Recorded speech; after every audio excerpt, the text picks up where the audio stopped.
Le dernier mot de la matinale, il est pour qui, Louise ? Il est pour Louise. Il est pour moi, en effet. Il est pour qui, Julie ? Bonjour Thomas, bonjour tout le monde. Louise. Je voudrais revenir sur une histoire rapportée cette semaine par nos confrères de France Bleu.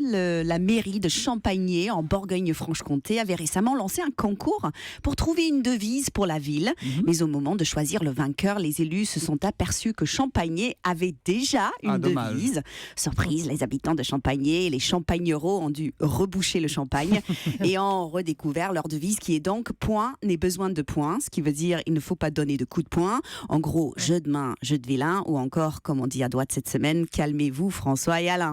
C'est une sage devise. Tout à fait, et on pardonne complètement à Champagné de l'avoir oublié, comme beaucoup de Français qui ne connaissent pas la devise de leur ville, soit parce qu'elle est en latin ou ancien français, comme par exemple la devise de Dijon, moult me tarde, ça veut dire beaucoup m'attendent, et ça a donné moutarde. C'est vrai ? Ouais, moult me tarde, en effet.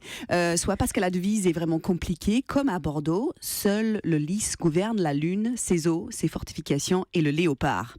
Heureusement que le maire de Bordeaux a un très gros cerveau, c'est pas facile à retenir. Mais ça sert à quoi de connaître ces devises ? C'est important parce que ça peut apprendre des choses sur le passé d'une ville, Thomas. Par exemple, la devise « Point n'est besoin de point », c'est un appel à la tolérance qui commémore l'action des habitants de Champagné de 1789 parce qu'ils demandèrent dans leur cahier de doléances l'abolition de l'esclavage des Noirs. C'était pas courant à l'époque et ces champagneros, pour le coup, étaient de vrais héros. Ça aurait été dommage de l'oublier. Et c'est pour ça que je répète tout le temps que je trouve les Français formidables.